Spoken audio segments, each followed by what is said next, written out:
gouvernement. Parce que ces ministres-là, au lieu d'éclairer la lanterne des Sénégalais sur ce que tout le monde a vu, à savoir des nervis armés, conduits par des véhicules dont on connaît le point de départ, au lieu d'éclairer la lanterne des Sénégalais sur les nombreux morts par balles réelles, ces ministres-là se sont mis à épiloguer sur des forces occultes et à faire des insinuations sur des terroristes lesquelles insinuations devraient sans doute servir à un alibi à des décisions non encore avouées. Nous avons également, à cette occasion, salué d'ailleurs la pertinence avec laquelle certains analystes ont démonté avec minutie les contre-vérités, les contradictions et surtout les discours captieux des ministres. Nous voulons citer la conférence de presse de Yewwi, la conférence de presse de Bougane Gueye Dany, les sorties de Siré, de Pape Alé Niang, etc., que nous remercions au passage. Le F24 a appelé l'État à accepter, à admettre que ce n'est pas par perte de profit que toutes ces vies humaines vont être passées. Parce que, justement, le Sénégal a des obligations à respecter. Le Sénégal doit respecter ses engagements qui interdisent la torture, qui interdisent l'utilisation des armes à feu contre des manifestants innocents. Et ces interdictions-là ont été violées allègrement par le gouvernement du Sénégal. Et c'est pourquoi nous avons pris l'initiative, avec toutes les organisations habilitées à ce niveau, de saisir les juridictions nationales, régionales, internationales, pour montrer à messieurs les ministres du gouvernement que ce ne sont pas des fanfaronnades. Nous sommes des gens, des avocats, des organisations compétents, habilités, évidemment, à saisir ces juridictions dans les règles de l'art, et ce sera fait comme il le faut. La CPI sera saisie à cette occasion qui ont été commis au Sénégal. Nous avons également mis l'accent sur le fait que, à partir de ce lundi, il y aura le dialogue du peuple. Le dialogue du peuple qui sera facilité par l'engagement des journalistes.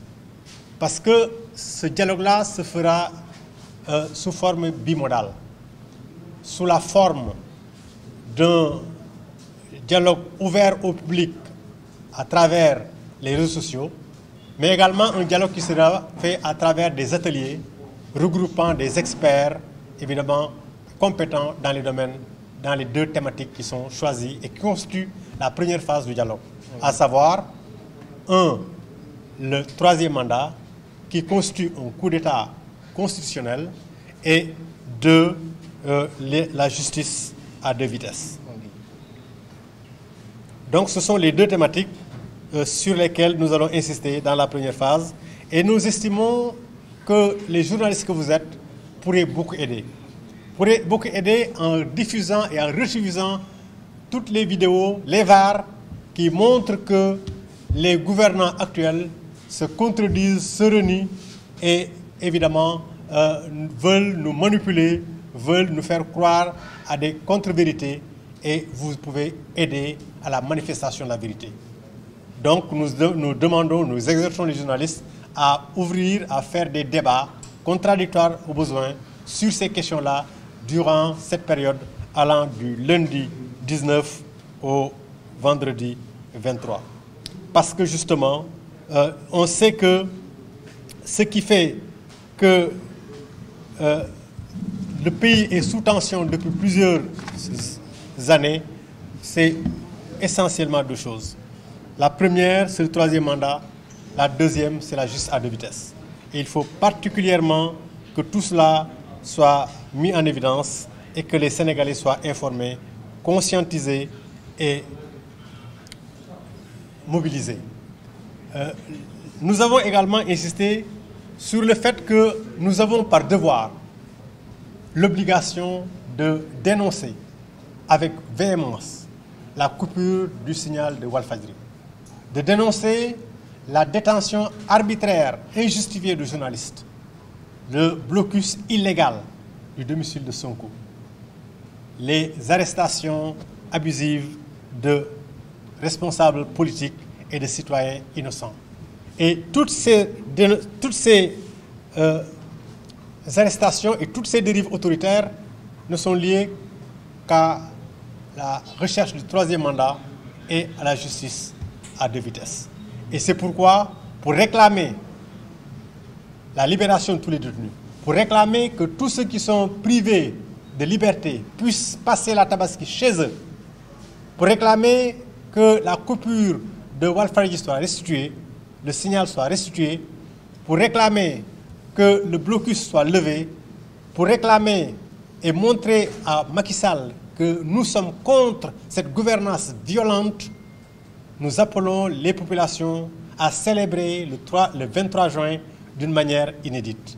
À savoir que ce jour-là, tout le monde, tous les Sénégalais se mettent en boubou blanc et brandissent la couleur blanche partout. À défaut de s'habiller en blanc, on peut avoir un mouchoir blanc avec soi, surtout entre 13h et 15h.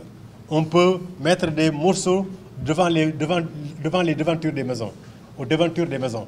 Donc on peut mettre du blanc partout pour montrer notre désaccord avec la gouvernance sanglante, avec la gouvernance de terreur du président Macky Sall.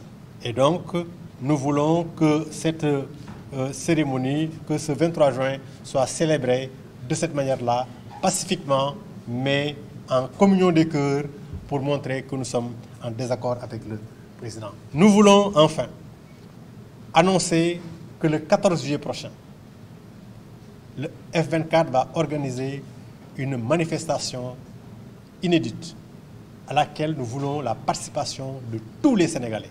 Si Macky Sall ne recule pas, si Macky Sall ne crée pas les conditions de la désescalade de la violence, il faut que tous les Sénégalais lui montrent leur attachement à la paix et à la justice. Et c'est pourquoi nous voulons par tous les Sénégalais qui doivent se mobiliser pour la réussite totale de cette manifestation du 14 juillet. Voilà en résumé ce que nous avons dit à l'occasion de cette conférence de presse.